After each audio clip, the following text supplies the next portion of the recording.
Caitlin Benz, the mother of Charles Faggart's son Lincoln, was emotional at the podium, simply saying she loved Charles and he deserved so much more than this. Justice for Charles! Justice for Charles! Hundreds of protesters gathered outside JSO headquarters demanding justice for Charles Faggart, who died after an incident involving 9 corrections officers at the Duval County Jail. Through tears, Faggart's mother, Tracy Karpus, argued what happened to her son should never happen to anyone. I am so thankful for the 31 years I got with him, but I should have gotten at least 31 more.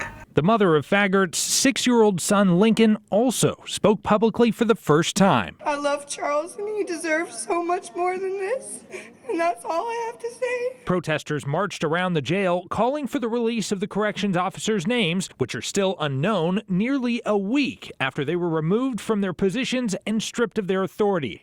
Samuel Hunter with the Jacksonville Community Action Committee says they also want the release of any footage documenting the incident. Transparency should be available to the public immediately. I mean, he was brain dead on Monday, and the public didn't get informed until Tuesday evening.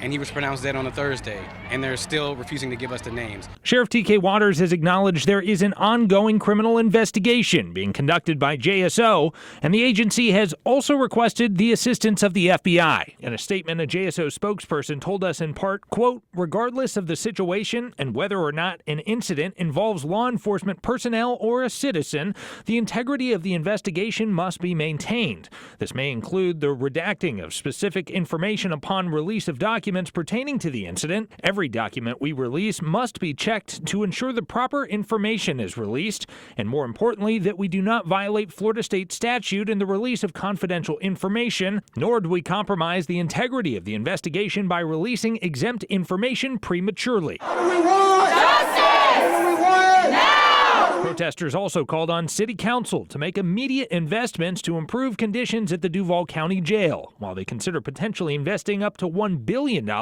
for construction of a new facility. A fraction of that money can be put towards the current jail and making sure situations like this don't happen, making sure there's not an overpopulation, making sure they have the correct infrastructure to provide actual care for its inmates. And the City Council has that power to vote on those things. Those present this afternoon were called to attend the next meeting of City Council to express their concerns and demand change from city leaders to ensure accountability and transparency from JSO and the safety of inmates moving forward. For local coverage you can count on downtown, I'm Jake Stofan, Action News Jax.